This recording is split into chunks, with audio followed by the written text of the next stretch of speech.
a pretty grim number of years, and sometimes that makes me feel like it's all the more important to sort of explain what's really going on, and sometimes it makes me just want to go be a painter or something.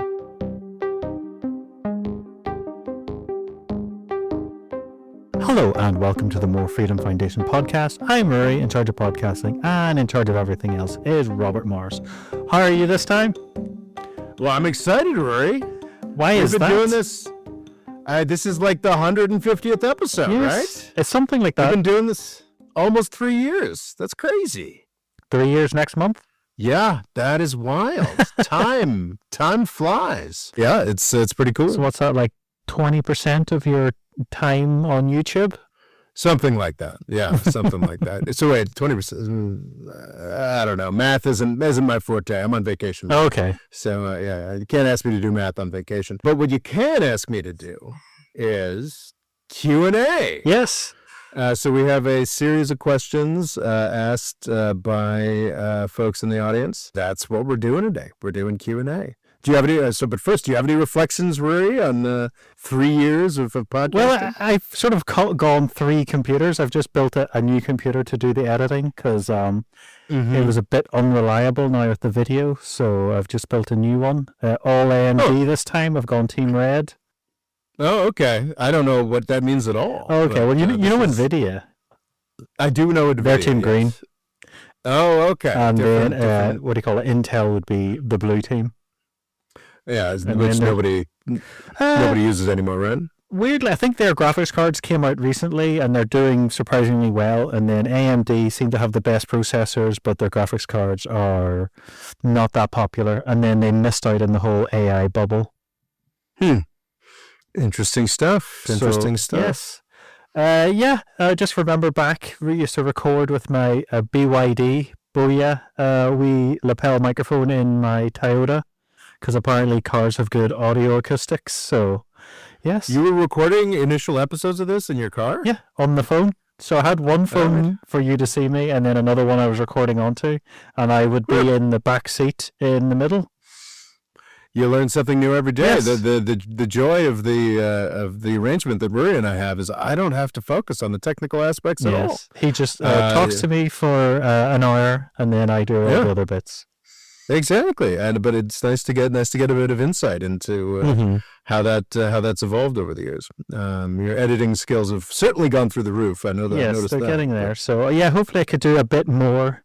Make the videos a bit more exciting. The annoying thing is all the right wingers seem to have the best videos.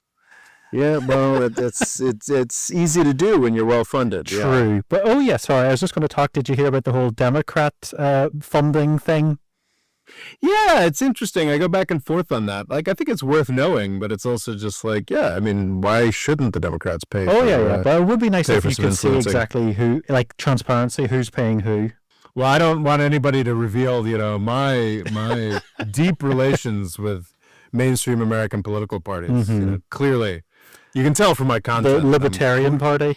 I'm clearly in the tank for all of them. No, just all of them. Whoever pays the most that month. That's the one that. I think this is an insights episode. We keep getting.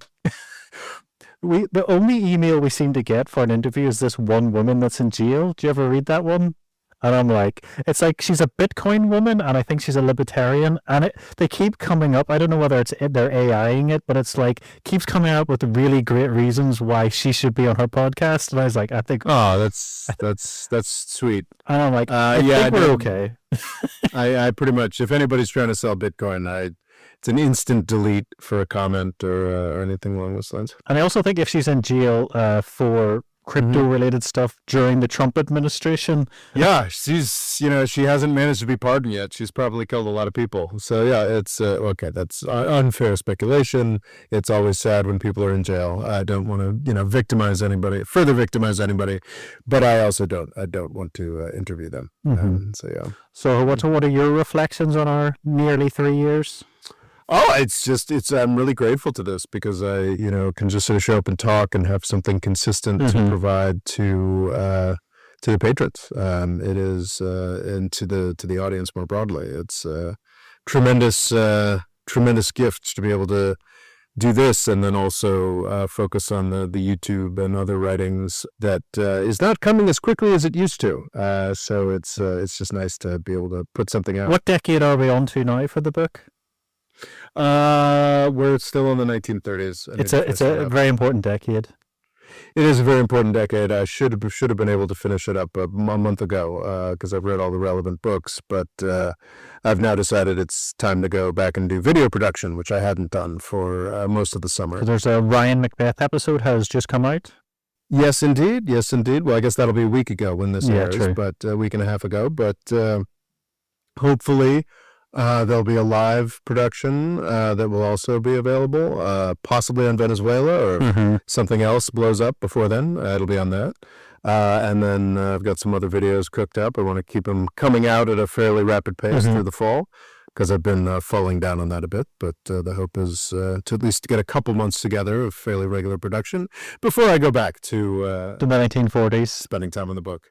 Indeed, the 1940s.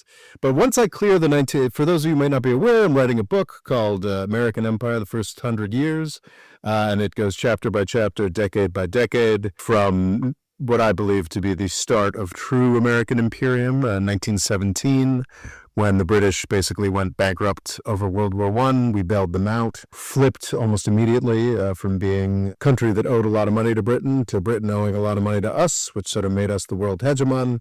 And I've finished the preliminary chapter, the 1910s chapter, 1920s chapter, most of the 1930s chapter.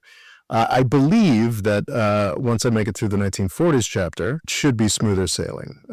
But who's to say? It's only taken me 6 years so far. Question from Lobotomized says, you said in an old shorts video that the idea of the world being dependent on TSMC in Taiwan is propaganda, and that it's all not so important. Can you expand on that? I hear the opposite talking point all the time, and I don't know how to respond to these people. Is TSMC important? Yes, it is an important component of world supply chains. Is it Taiwanese Semiconductor Company? Is that what it stands for? Taiwanese Semiconductor Manufacturing Corporation. No, that's it. And I feel like this is it an important company that actually exists? Yes. Would it be difficult for the United States to supply certain functions of high-tech manufacturing were Taiwan to be destroyed for a period of time? Yes, certainly.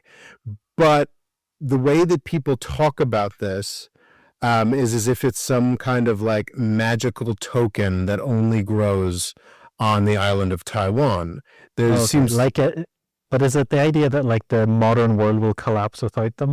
There's the idea that the modern world will collapse without them, which is nonsense. There is the idea that I've seen this is actually advanced as like a savvy strategy, which is perhaps just an indication of just how blown out of proportion this issue is people are like, well, to keep Taiwan safe, we just need to make it clear that there's like a doomsday device for the Chinese government. And like, if they try to take Taiwan, we'll blow up TSMC's factories and they won't have any fabs. And it's just like the degree of insane ignorance of Chinese history that you would have to imagine that China wants to take Taiwan so it can take over some chip factories is nonsense. It is Taiwan. Just to clarify, China is not trying to invade Taiwan for chip factories.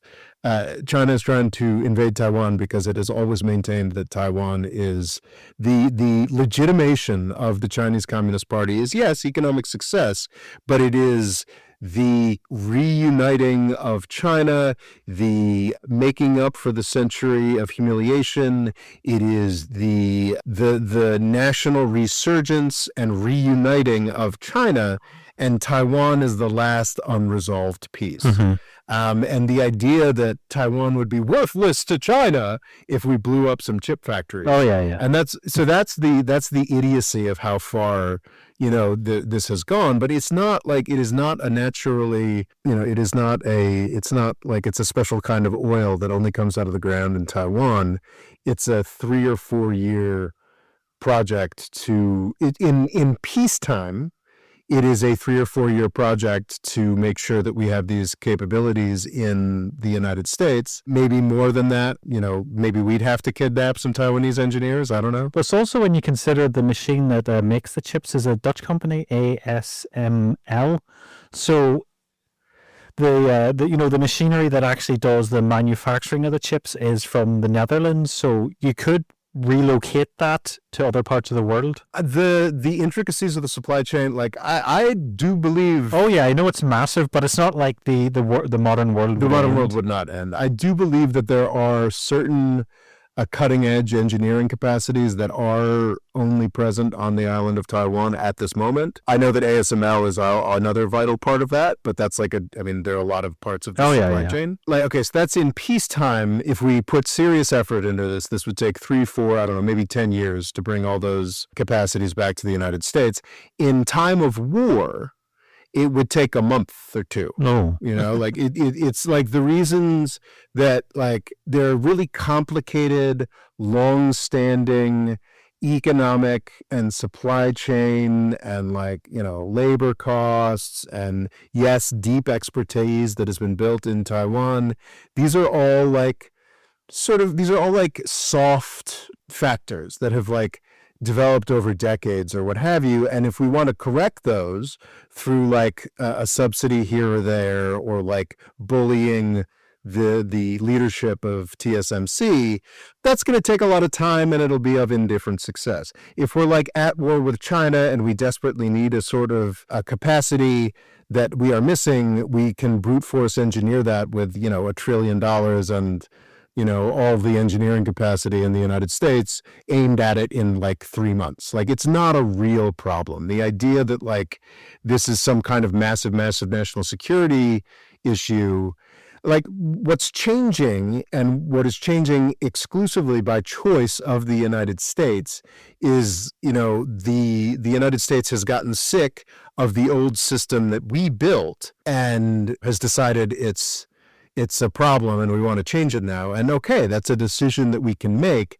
But the idea that it's some incontrovertible law of nature and not a very contingent thing that happened, that there's a certain set of engineers on Taiwan that are particularly useful, is just the way that it's been fetishized, the way that it's become the only thing that a lot of national security fanboys know about Taiwan is strikes me as quite silly. And the idea that it's made out to be something that's much more important. There's a second half to that, which is the propaganda elements of it and the fact that this was a very concrete choice that was made. I'm seeing real parallels between this and between what was done in Israel. Have you heard of Israel as the startup nation? Have you heard about that? Yes, I've heard of this. This is something that Netanyahu is very, very proud of. And it's often just as with many things about Israel's self-presentation, the fact that there's an occupation there, the fact that there's a lot of the country is geared towards war is just sort of left out of that. Oh, Israel, that's the place with a lot of the techno music and cute people on the beach of Tel Aviv, right? And that's sort of the startup nation story that sort of leaves out everything. The reason that Israel is such a locus of engineering is mostly national security related. It's all spy technology. It's all security, technology security stuff. It is absolutely a set of wealthy people in the United States that are making pro-Israel choices in alignment with U.S. defense policy to locate a lot of more and more important technological stuff in Israel, which makes Israel more valuable to the United States and makes it easier to sell the fact that we are really, really invested in this country on the other side of the world to the U.S. public and U.S. taxpayers. How could you possibly give up Israel? I think we saw J.D. Vance making this argument recently. It's oh my God, we'd give up all that incredible knowledge and investment on missile defense, which is our money, our investments are that we chose to put in Israel. And I think that on some levels, like all these weird soft factors that created this big semiconductor industry in Taiwan, yeah, some of that was just like, oh, this is just the right, economically rational thing around labor choices, and Taiwan had worked up the value chain to a certain point. But part of it is absolutely conscious choice by the U.S. government to pour billions of dollars to create vulnerable industries in Taiwan. Like does that sound like overly conspiratorial to you? No, Or it's like, not, well, it's maybe more. I feel like Taiwan might be a bit more organic. well, more organic than the Israel Yeah. thing? Than Israel? I think so, but it's also not. But Taiwan is also not organic. Mm. Like Israel is obviously a much easier, a much more distasteful project because it is just so transparently built on the backs of oppression, occupation, apartheid, and genocide. Taiwan is like as, if not vastly more artificial than Israel is. I mean, it exists as a country because the U.S. Navy kept the Chinese Civil War from being finished in the 1940s. Like it is like this is why there is a Taiwan. And before and after we decided to start engaging with China again in the 1970s, we've poured billions and billions and billions of dollars into economic development in Taiwan. So yeah, this is not just some like, oh man, like the whole, to finally answer the question, the whole like TSMC thing is not, this ineradicable resource that can only be done in Taiwan, but it's also important to question when this is mentioned as this be all and end all thing, like why did that happen? I think to think a little harder about why that happened, and maybe we shouldn't be letting it be used for exactly the propaganda purposes it was hoped, to be used for. So that's my perhaps too long answer on TSMC. Argadargad 9128 says, Congratulations to you guys. I always look forward to your podcast. Thank you.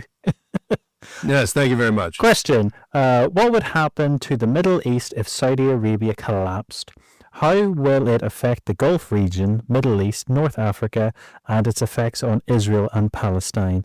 In addition, if it collapses, will the United States' involvement increase, decrease, or stay the same? Well, yeah, I could, potentially spend the entire rest of the hour talking about that, but I shouldn't because I think that might have come up in a Q&A before. But I think we can quickly go over rush through that. I still believe that Saudi Arabia is going to collapse by 2030, despite the fact that I'm sticking to it. Was it George Friedman, the guy who gave us Stratfor, and Peter Zeihan is still talking about how Japan is about to take over the world. Okay, because that's how he started his career in the 1970s, and he's sticking to it. Okay, so I'm sticking to. But they have a massive comedy festival.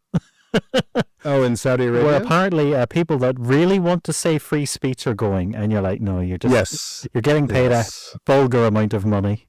Yeah. No, Saudi Arabia has done a lot of things over the past couple of years to... They come across very ham-fisted when they do it, because there was like a snooker tournament nobody watched that was like you would get a vast amount of money if you won. They're just buying a lot of football players, and the golf, they seem to just they created gobble up everyone. Golf tournament. Yeah. It's a whole thing, and I will readily concede that Saudi Arabia has been more successful in some aspects that I had not expected. I had not expected that they would be, they've introduced a value-added tax. They have cut down to some extent on the amount of, the reliance on foreign workers. They have taken some steps, but I remain convinced that they have not taken anywhere near as many steps, and I remain convinced just as convinced as I was in 2017 that Saudi Arabia will not survive the decade. So yeah, I do believe that Saudi Arabia is going to collapse. I still do. There's just, if you, I think Googling Aramco the recent failure, they're borrowing money to pay dividends to the Saudi government. Like it's not it's not great. So over I've heard there. Saudi And- Arabia it's as if it had a money glitch, but now it stopped the money glitch. So it still has the money from when it was doing this glitch, but it's like it doesn't have infinite free money anymore. It's like it can see the sun over the horizon of its giant pile of money, which it has never happened before. Exactly. And I mean, Neom, his yes, All right. that's the only way to talk about it. Yeah. I said it was a joke when it was starting. Because it was and supposed to now be like it's- 100 kilometers, and now it's like 1 kilometer. Well, so the line Oh, is just sorry, the one line. of many projects. Just one of many projects as part of Neom, this city of the future, which is meant to be a $500 trillion thing and is now, barely a $10 billion thing and is well on its way to being just as forgotten as the King Abdullah technical city. But that's not actually when people talk about the collapse of Neom, that's not anywhere near as important as the extent to which MBS has opened up society, the extent which has been larger than I'd expected. While still decapitating people for tweets. Yes. But the role of women, the fact that youth are allowed to live something similar to the way that young people live in the rest of the But world. there's still massive poverty. Like I remember seeing it's just to show the scale of that big giant clock they have. But it almost looks like something in Gaza. When they have it's almost like medieval buildings, but with breeze blocks. And then they do the weird thing where they stagger it out forward. So it is just immense poverty in a country with just vulgar amounts of wealth as well. I don't know, immense poverty in Saudi Arabia. I don't know if Okay. I'd really Well, there's put it that way. I think there's certainly massive economic inequality, but I think one of the main things that Saudi Arabia has done well, and this is the key problem. So this is, Neom collapses. Who cares?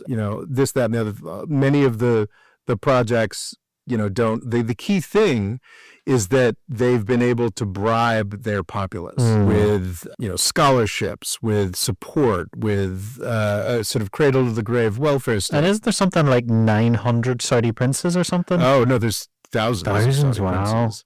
And that's so the Saudi princes, I think, to some extent, have already, because they're more or less favored Saudi princes. So like I think the Saudi princes outside of sort of MBS's Sphere. collection have already been dispossessed to some degree. They all still have everything paid for, but they're not.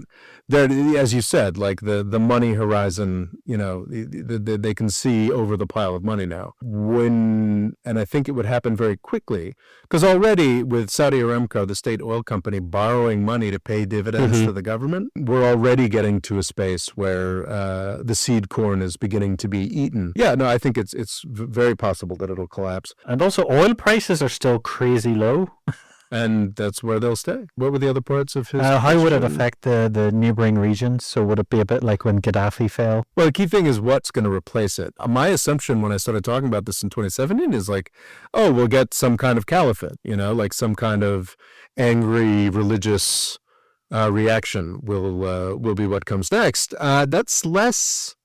It seems a little less likely now. It does seem like, MBS has changed the society in major ways. Does that mean that just the reaction to it is just going to be all the more vicious or whatnot? I don't know. But the more years that go on without this sort of heavy religious reaction, I don't know what the next Saudi government will be. We're at this weird place where it is such a totalitarian system in terms, it's not a totalitarian system as much as it used to be in terms of religion and gender.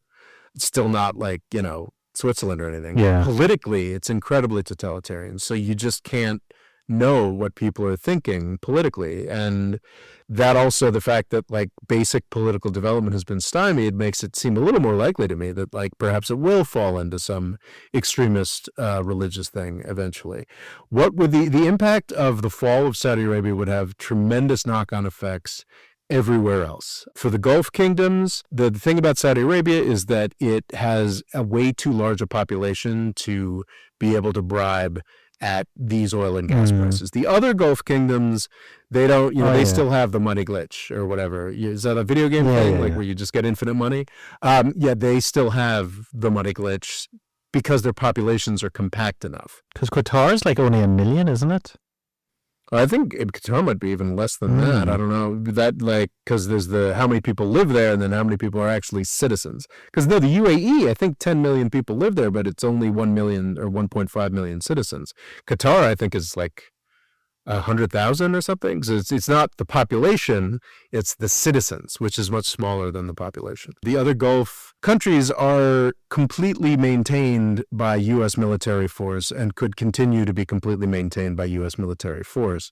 What is a more concerning result of the fall of Saudi Arabia is the potential fall of the wide variety of Arab nations that are Arab dictatorships that are completely supported by Gulf money at this point.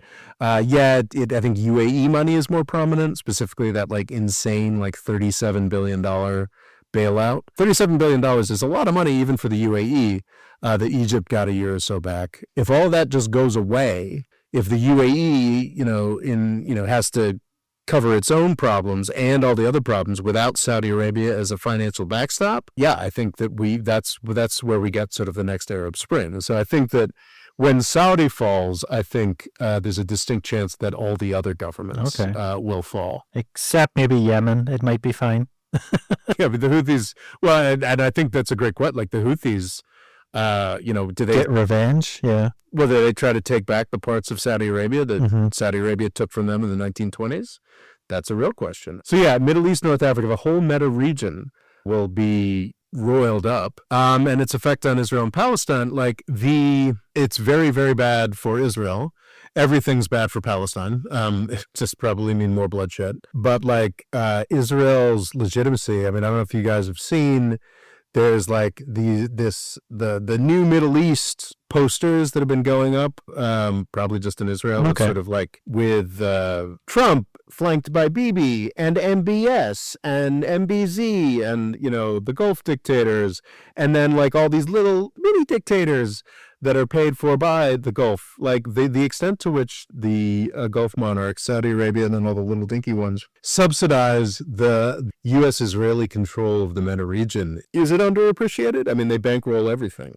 So Israel's, what little is left of Israel's sort of legitimation or idea that there's somebody in this region that we work with, there's somebody in this region that doesn't, hate us, will just absolutely disappear. What that means is entirely dependent on what the United States does. That's the really big question. If whoever's in charge of the United States when Saudi Arabia falls says, gosh, too bad, who are we buying oil from now? That would be tremendously positive. If the United States decides that we're going to go do another Vietnam to shore up the Saudi royal family, I think that would be incredibly horrific and incredibly costly to the United States, and then, as is typical, much, much more costly to the region. You could see a very long and involved and catastrophic war being created. So I hope the United States has the good goddamn sense to let the 9/11 people fall. Will that happen? Don't know. And I think I've answered that question at much greater length than you're in other Q&As. In other Q&As, so we should move on. Is the name Froud? Fuad? Fuad. Will India submit to Trump? Will India submit to Trump? Because Trump seems like he's just gone after India for no reason. Because I was listening to Friendly Geordies, which he's Pakistani Australian, and he says the Pakistanis are loving it because out of nowhere China and America seem to love them, and they're all attacking India. It is. These are the downfalls of having a personalist dictator. It really does seem that this has been suggested, and perhaps there's no practical reason for us to be going against India. Nominally, the big focus of the Trump administration is antagonizing China, and pushing India towards China is not a way to antagonize China. That is not a way to make China weaker. That appears to be what we're about at this moment. I think the public rationale that Trump is giving for going after India is because they're buying oil from Russia, which is essentially the Trump administration is like going whole hog for Ukraine, which is certainly not what they ran on. certainly not what their reputation is. And just strategically, it's insane. I think certainly elements of the Biden administration would have wanted to go after India because of their buying Russian oil and gas. But they were like, oh no, like one of the whole things we're doing is the Quad. This idea that, I mean, that's the U.S., India, is that Japan and South Korea? I can't recall what the Quad is. I can't recall what the Quad is, but it's just one of many farcical foreign policy fever dreams of the Biden administration. The key point there that is real is that if you want to oppose China, Quad seems to be Australia, India, Japan, and United States. all right, okay. So not somebody useful like South Korea, just the Australians. I love Australia. I just don't consider them a particularly important geostrategic force. Wow. It's just kind of nuts that the Trump administration is going against them. And I've seen reporting that indicates that the reason that this is happening is because India and Pakistan fought a little fight. We did a podcast about it some months ago. Thankfully, that seems to have, been a quick blow up. It was pretty scary. It was more extensive than it had been in the nuclear era, but seems to be resolved. And Trump claimed credit for that. Yes. And apparently Modi says no, we did it ourselves. Thank you very much. We did. But he stopped 7 wars so far. Yes, of course. Yes, And Trump's. the Nobel Peace Prize is in the post. Yeah, indeed. Trump claims to have stopped 7 wars so far, and this is something that Trump was very proud of. And Modi said, "Look, no, it was not, in fact, the Great White Father that resolved things for us. We, resolved this ourselves because we are independent countries." And this has happened before. Yes, with our own sense of national self-respect and dignity. And that's apparently enough for Donald Trump to go off on the deep end. And it's deeper than that. There were a lot of dumbass, old school neocon hawks in the Trump administration, and they used this perceived slight as a way to manipulate Donald Trump. He's a very easy man to manipulate, and he's being manipulated in a really stupid direction. So to get to Fuad's question, it's like, I don't know. Like, is Trump going to forget it? More importantly than is India going to submit is Trump going to forget about this? Well, sadly, he's looking for distractions because there is Epstein and his health. People keep bringing up for some reason. So it's like, I'll start a fight with someone else. I'll destroy India's economy. Yeah, it does appear. This is a week or so back now, a couple of weeks after when this is published, but it does seem like Trump had a very real health issue. I guess, it's funny. You'd think we'd have learned from the last time around that electing a 78-year-old is fucking stupid. So it seemed like Biden had his issue, 2 years in? He seemed to really decline, while Trump's like 6 months. 6 months, yeah. So the theory I heard was I think he maybe had a mild stroke. Mm-hmm. And then obviously they were waiting till he had recovered enough. And obviously maybe they were over-egging the pudding to make sure he was totally fine. So that's the rumors. But you'll never know with these things until after the fact. Yeah, the tell-all books will be written in 30 years. Probably as soon as he's out of office. I mean, that's what it was. Jake Tapper wrote a big tell-all book about the cover-up that he participated in for Biden, and it's been a bestseller in recent months. It does appear that the United States is a huge export market for India. So if this policy is consistently applied, and unfortunately for India, the Trump's sort of angry little pissant whim seems to dovetail pretty nicely with the standard neocon war forever in Europe approach of the national security establishment. So it fits well with like the Biden administration's approach to Russia and Ukraine. So there's a chance that this issue could, even though it's strategically idiotic for the United States to alienate a civilization state like India for the benefit of a proxy like Ukraine, that appears to be what we're doing. And if the president endorses it, it's funny, I'm sort of thinking of the U.S. political military apparatus similar to the way that I think about Israel. Trump has basically endorsed their most genocidal instincts so they can with the Gaza Riviera stuff. So Mhm. like, oh, cool, Trump endorsed us one time, and maybe he's mentioned it 3 times since, but that's carte blanche to go as crazy as they want. Trump has endorsed for the stupidest figures in the U.S. national security establishment. Trump has endorsed this idea of going after India for buying Russian oil. So maybe we'll keep going. So I guess that's the first part of Fuad's, to respond to Fuad's question is like, is the United States going to stick to this is the most important thing. And that it seems at this point, Modi is doing what is necessary for basic national dignity. He is going and doing he showed up at the Shanghai Cooperation Organization meeting. He is doing photo ops with Xi Jinping and Putin. That's, I think, the right thing to do for the national dignity of India. It indicates that India is a more sovereign country than any European country. Will that last? I think perhaps Modi at this point is sort of gambling that this is just sort of a one-time whim.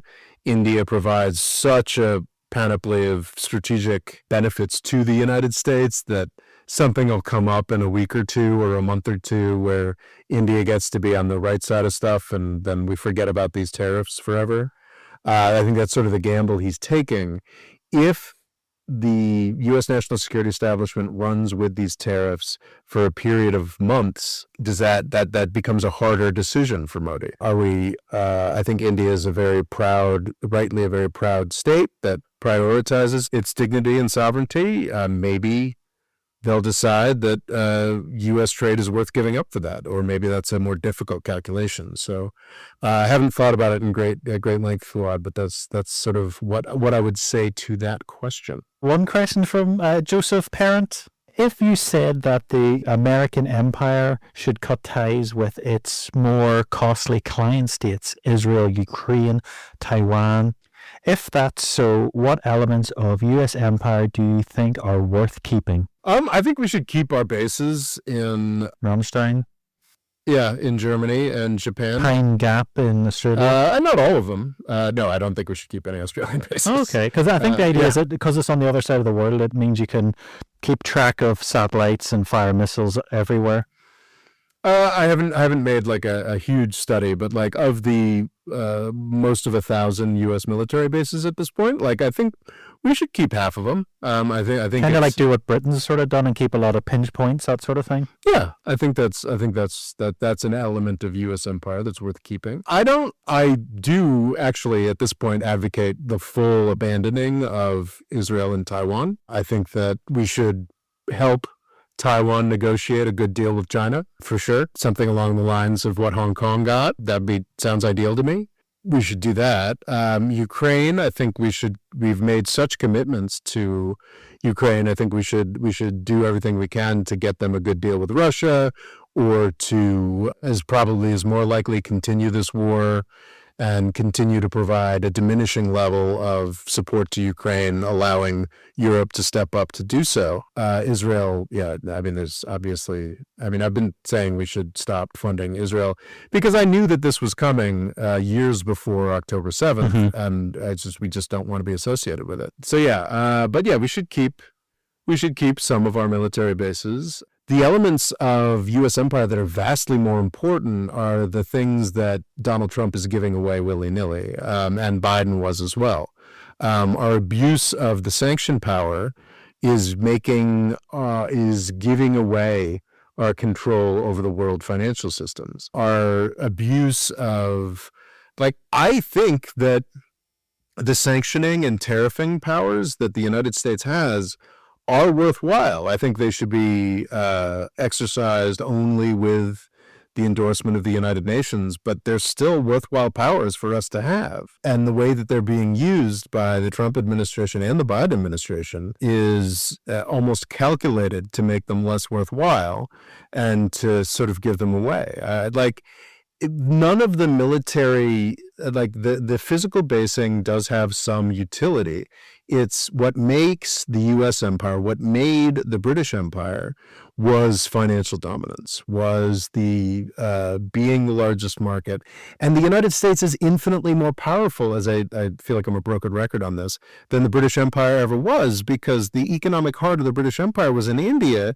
The economic heart of the United States is, somewhere between Detroit and Houston in the continental United States. None of this accretion, these proxy states, the whole point of our relationships with Ukraine, Taiwan, and Israel is to keep this utterly useless military machine going. Is there scope for DARPA? Is there scope for NASA, which is as in love with the idea of NASA as like a civilian project as I am? It's obviously always been quasi-military. Is there space for continued innovation? Should the United States continue to have a large military that is at the cutting edge? Absolutely. But our involvement in these idiotic terrestrial problems in Ukraine, Taiwan, and Israel is geared to waste more money on stuff that doesn't matter. I am not entirely against the idea of defense contracting and military technologies. I am wholly against those things as they exist right now to maintain these useless little proxy wars, when we should, obviously it'd be nice if it were on had a less military tone, but fundamentally, like, we should be working on satellites and the moon and this, that, and the other thing. Like, that's the next century of imperial competition that actually frickin' matters. And we are proving ourselves incapable of building artillery assembly lines in service to carving a South Korea out of the old homeland of the Soviet Union, the old heart of the Soviet Union, and it's a complete waste of time. I am not, in fact, like a raging pacifist. I am, in fact, someone who, well, frankly, I mean, a lot of my production issues over the past couple of years is like, am I still as much of a raging U.S. patriot who actually wants to improve U.S. empire after the genocide in Gaza? And that's a decision that I'm currently still wrestling with.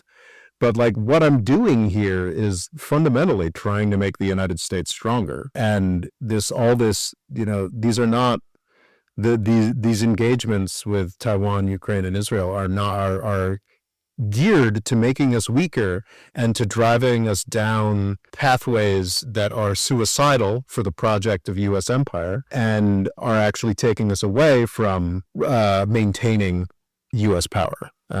So, yeah. The next one is Simple History 2001. How do you think the balance of power will be in the Middle East in 10, 30, and 50 years? That's a great question. I saw that and I was like, oh man, I should do that. That'd be a fun video. Short answer is I have no idea. I do think that the current balance of power is farcical and cannot last. It is too reliant on the United States being willing to dump $60 billion a year into this flaming But the other thing is, in 50 years' time, oil is probably not going to be a big player anymore. And kind of a lot of what shapes that region is oil. I think that the region will probably be producing more oil and gas in 50 years than it is today, but it's going to be like a commodity. It's just not going to be worth very much. It's just not going to be worth very much. Much of the developed world will have moved beyond that. Not that the developed world won't still be using a lot of fossil fuels and whatnot, but like the big competitors to, I think that we are currently probably about to go through a wave even beyond the Trump administration that is sort of against environmental overregulation, but by 50 years from now, I think the pendulum will have swung back. And the idea of like But is it not just that like solar's so cheap? Because I think India this year has done a staggering amount because it's just so much easier to get panels and a battery than a generator of old. Like we're seeing the developed world just go, this clean tech's so much cheaper. Well, it's more the developing world that's saying that, whereas the United States is sort of going under the Trump administration specifically is going in a lot of ridiculous directions. But it's Canada's doing the same, some of the same, Mhm. because Canada is really, and the UK is also. I mean, less so. I guess the North Sea is getting more tapped out. Yeah. But like a lot of developed countries are still really invested in the idea of producing a lot of oil and gas. I think 50 years from now, that'll be over, and we'll be very content to let the Middle East, service the oil and gas needs for the entire world, outside of like some strategic reserves or what have you. Probably won't be that strategic anymore. I don't think even 100 years from now that we're going to be completely out of the fossil fuel economy. But yeah, so but I think we're saying the same thing. Like, I think that 50 years from now, like, the oil and gas coming out of the Middle East will be a lot less important. I think the really big development 50 years from now is, and China has been very consistent in this direction, is getting as far away from Middle East oil and gas as possible, because it's, it's a real strategic, or, I mean, who knows, maybe, 50 years from now, China has peacefully reincorporated Taiwan. The United States and China have a pretty solid relationship. We look back at like the early 20th century as like, There could be democracy in China. yeah, like we look right at the early 20th century, like, oh, that was silly. Like, and maybe China's will still be content in 50 years to buy a bunch of oil and gas from the Middle East. But at the current trajectory is that China is desperately interested. It's honestly one of the most, in 2025, it's the most positive climate change factor in the world, which is that China, for strategic purposes, doesn't want oil and gas imported oil and gas anymore. I think also just money. They seem to be a very capitalistic society. Well, they don't like spending all that money. Yeah, they don't like. But also they feel like they can make money and sell it to the world by, creating more renewables or renewable adjacent technology. Yeah, I mean, it's Germany and China basically created the modern solar industry, and the world should be very grateful to them for that. I think a lot of people think that Germany created that industry out of an excess of environmental caring or what have you, and that China's definitely pushing it forward because they want to take Taiwan. But hey, any way you get there, like any way you get there. So yeah, I mean, there's just a ton of questions as to what the Middle East is going to look like in 50 years. But like 10 years, I think in 10 years, Saudi Arabia is going to be gone. And this I think Matthew Petty on Twitter has this great general term, sort of before 2023, we had sort of the axis of resistance that was sort of opposed to Israel, Iran organizing Lebanon and Iraqi militias, and that has been proven to be a very weak farce over the past couple of years by Israel and the United States. And what it's been replaced with is the axis of submission, which is basically the idea that the Middle East is entirely subjugated to Israel and a bunch of Gulf monarchies, which is, it's grim and bleak and horrific. And there's a possibility that in 10 years' time, just the general public, Middle Eastern public's loathing of war and destruction will keep it under this 10 years from now, but it won't be under this 20 years So from now. no Ottoman Empire 2.0? Well, maybe. That's also a distinct possibility. Who knows how Turkey's going to develop.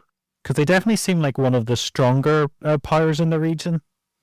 I could see them, lasting a lot longer on their own steam.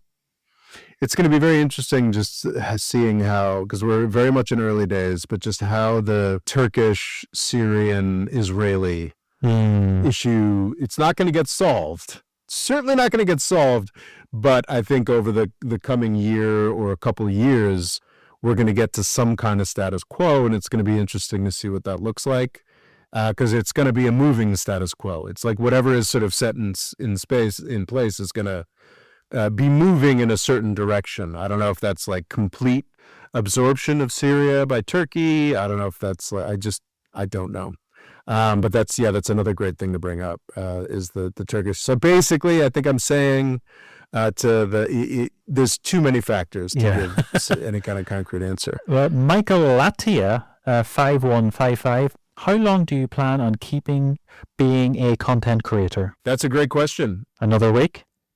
Yeah, and we're good. Yeah, that's a great question. I think this is the best job I've ever had. It's an extraordinary privilege to be able to try to understand the world and try to convey to other folks, what's going on and what's important.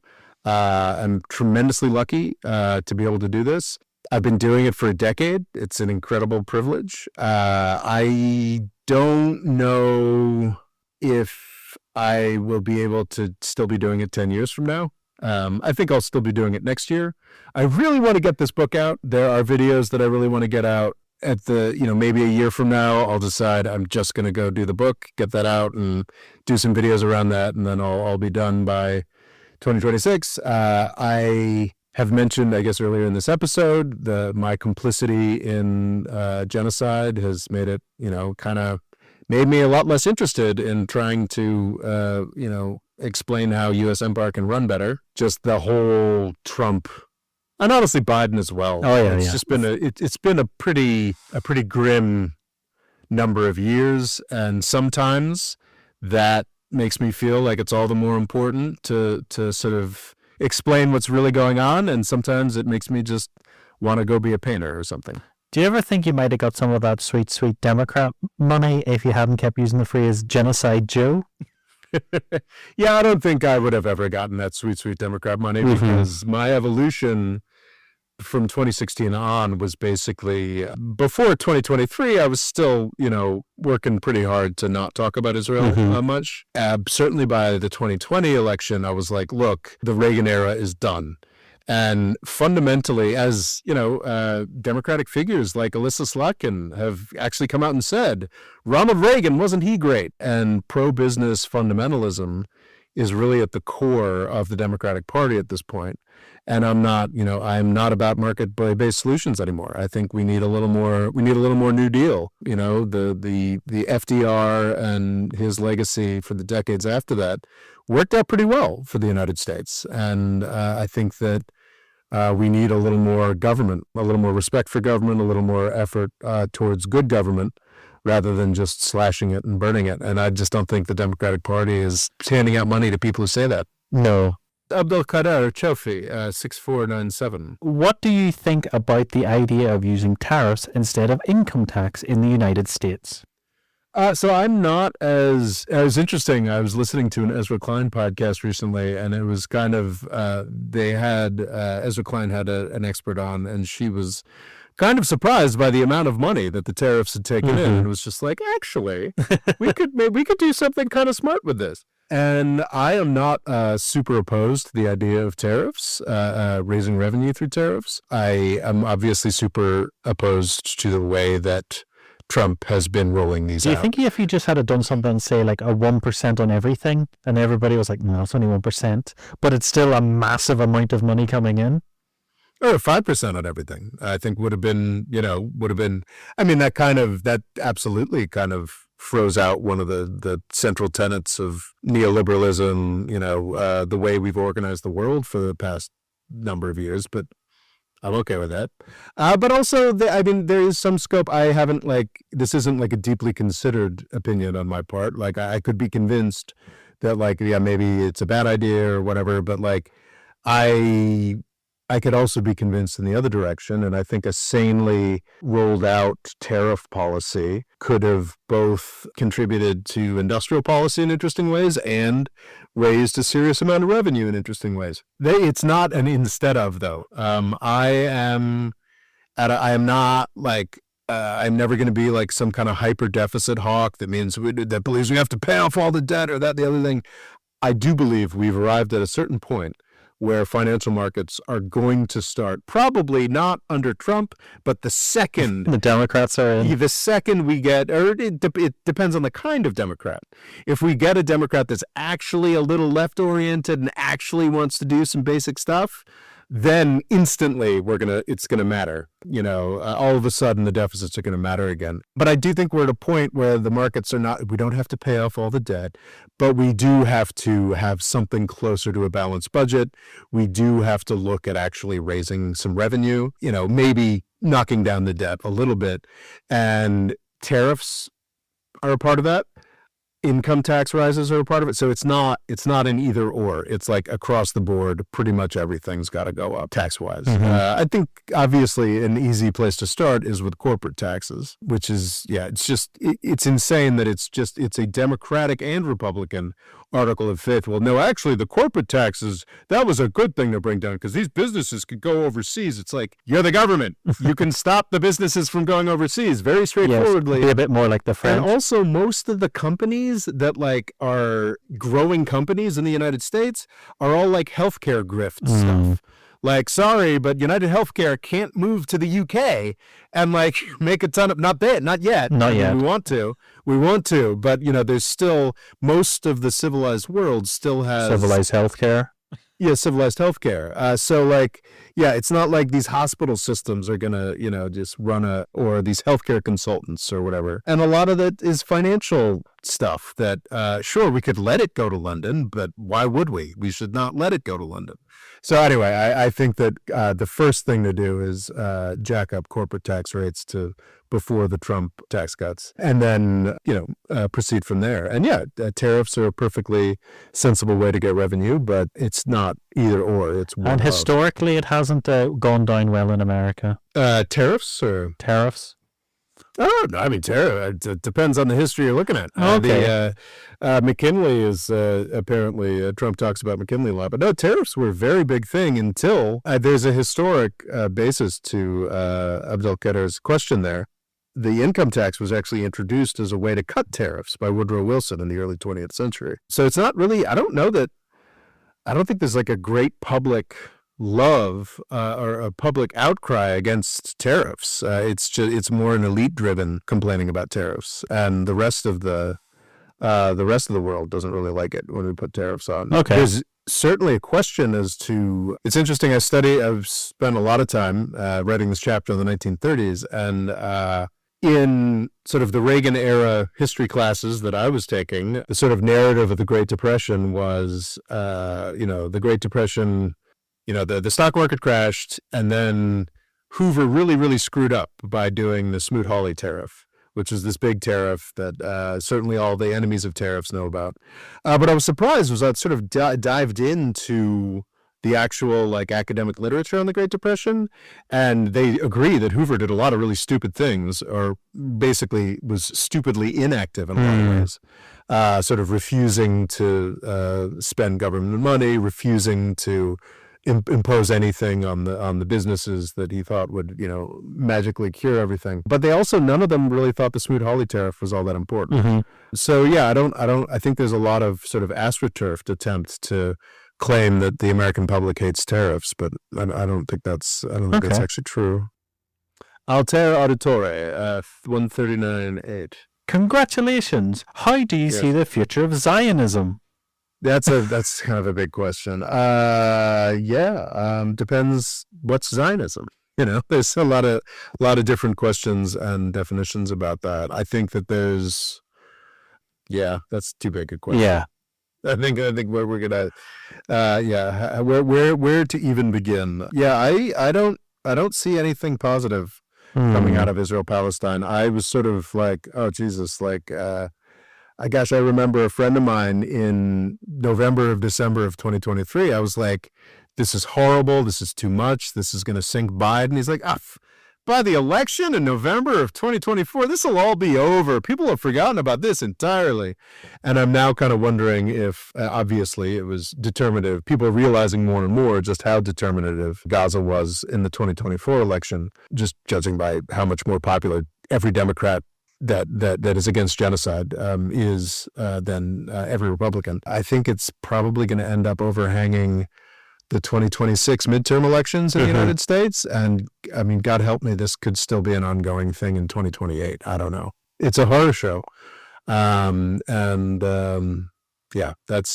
all I really have to say about the future of Zionism. Loga was asking if we were going to talk more about Loga is our social media manager, who is a Malaysian, and he was asking whether we were going to be talking more about Southeast Asia and the region. And I think we kind of have. Yes. Our last podcast episodes on Indonesia We did a Cambodia, Thailand. I am always conscious that I should be talking more about Southeast Asia, South Asia. Feel like a little bit of, I talk about China and from a strategic perspective, but like a lot of the complexity of Asia is kind of beyond me. And I am constantly reading books on those topics. I'm constantly trying to get myself a little more conversant in those topics. Yeah, and I guess that you can see that process on this podcast as I use protests or disputes to do deeper dives on some of these countries and talk about the ways that they interact. But yeah, I am nowhere near confidence yet nowhere near confident enough to produce videos on India logo. I'm sorry. So yeah. Well, I think that wraps us up today. I think it does. And hopefully we have another 150 episodes. What do you think, Rowan? Indeed. Sounds great, Rory. Sounds great. So wonderful that you've been listening to us all this time. Indeed. We're very grateful. We're very grateful, and we'll catch you next time. Ciao, ciao. All right. That was great.